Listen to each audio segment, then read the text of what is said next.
Telugu digital media network లో political కేటగిరీలో number 1 కేవలం 72 గంటల్లో 1,50,00,000 వ్యూస్ పైగా పాపులర్ టీవీ నెట్వర్క్. రాజకీయాల్లో ఎన్నికలు సమీపిస్తున్న వేళ ఆయా పార్టీల నుంచి గెలిచే పార్టీ అనే అభిప్రాయానికి వచ్చిన పార్టీలోకి చేరికలు ఉండడం అత్యంత సహజం. అధికారంలోకి వచ్చే పార్టీ టికెట్ దక్కితే చాలని చాలా మంది భావించి ఆ నిర్ణయం తీసుకుంటూ ఉంటారు. ఇప్పటికే ఉన్న టికెట్లో టికెట్ దక్కని వారు ఆ తరహా నిర్ణయం చేస్తూ ఉంటారు. అలానే చేరుతూ కూడా ఉంటారు. ఇక్కడ టికెట్టే ప్రధానం. అయితే వైసీపీలో మాత్రం తాజాగా సరికొత్త చరిత్ర ఆవిష్కృతమవుతోంది. అన్ని నియోజకవర్గాలకు అభ్యర్థులను ప్రకటించేసి ఇక ఒక్క టికెట్ కూడా లేదని తెలిసినా కూడా నేతలు క్యూ కడుతున్నారు. అంటే ఇక్కడ టికెట్ ప్రధానం కాదు, క్రెడిబిలిటీ కలిగిన నేతతో కలిసి ప్రయాణించడం ప్రధానమని వీరు భావించి ఉండొచ్చు. ఇదే సమయంలో ఎస్సీ, ఎస్టీ, బీసీ, మైనారిటీలకు అన్ని విషయాల్లోనూ పెద్దపీట వేయడం కూడా మరొక కారణమని చెబుతున్నారు. అవును, నభూతో న భవిష్యతి అన్నట్లుగా రాజకీయాల్లో సరికొత్త చరిత్రను ఆవిష్కరిస్తున్నారు వైఎస్ జగన్. గతంలో ఎన్నడూ లేని స్థాయిలో 2019 ఎన్నికల్లో విజయం సాధించడంతో పాటు ఇచ్చిన హామీల్లో 95% పైగా హామీలు నెరవేర్చారని, తన వల్ల మీ కుటుంబాలకు మేలు జరిగితేనే ఓటుమేయని చెబుతూ సరికొత్త రాజకీయానికి తెరలేపారు. ఇచ్చిన మాటలకు తప్పితే తనకు ఓటు వేయొద్దని చెబుతున్నారు. దీనికి దమ్మున్న రాజకీయం అని పలువురు విశ్లేషిస్తున్నారు.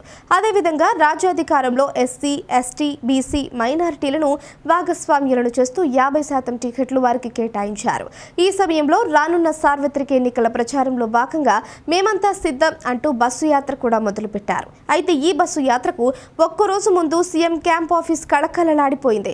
ఇందులో భాగంగా ఏకంగా ఒకే రోజు 8 నియోజకవర్గాలకు చెందిన నేతలు జగన్ సమక్షంలో వైసీపీలో చేరారు. ఇందులో భాగంగా మంగళవారం ఒక్కరోజే సుమారు 8 నియోజకవర్గాల నేతలు సీఎం జగన్ ని కలిశారు. క్యాంప్ ఆఫీసులో వారంతా జగన్ సమక్షంలో వైసీపీ కండువాలు కప్పుకున్నారు. రానున్న ఎన్నికల్లో వైసీపీ విజయానికి తమ వంతు కృషి చేస్తామని తెలిపారు. రాబోయేది వైసీపీ ప్రభుత్వమే అని ఘంటాపదంగా చెప్పారు. పాయకరావుపేట, విశాఖపట్నం, ఏలూరు, నూజివీడు, విజయవాడ, వెంకటగిరి, రాజంపేట, సూళ్లూరుపేట నేతలు వైసీపీలో చేరారు. ఈ క్రమంలో వైసీపీలో చేరిన నేతల వివరాలు ఎలా ఉన్నాయి?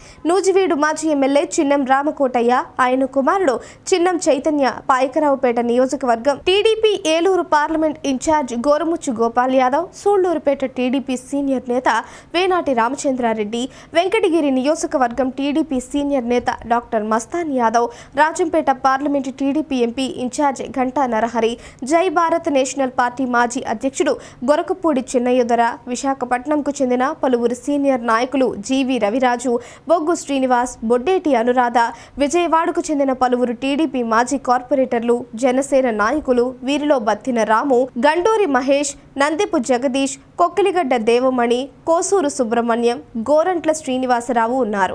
దీంతో ఆయా నియోజకవర్గాల్లో పార్టీ మరింత బలపడిందని ఒకరంటే ఆయా నియోజకవర్గాల్లో ప్రత్యర్థులు పక్కకెళ్లి ఆడుకోవడమే అని ఇంకొందరు కామెంట్ చేస్తున్నారు. కాగా మేమంతా సిద్ధం అంటూ సీఎం జగన్ నేటి బస్సు యాత్ర ప్రారంభించిన సంగతి తెలిసిందే. ఇందులో భాగంగా ఇడుపులపాయి నుంచి ఇచ్చాపురం వరకు మొత్తం 21 రోజుల పాటు ఈ బస్సు యాత్ర కొనసాగుతుంది. ఈ యాత్రలో కూడా పలు నియోజకవర్గాలలో కీలక చేరికలు ఉండొచ్చని తెలుస్తోంది.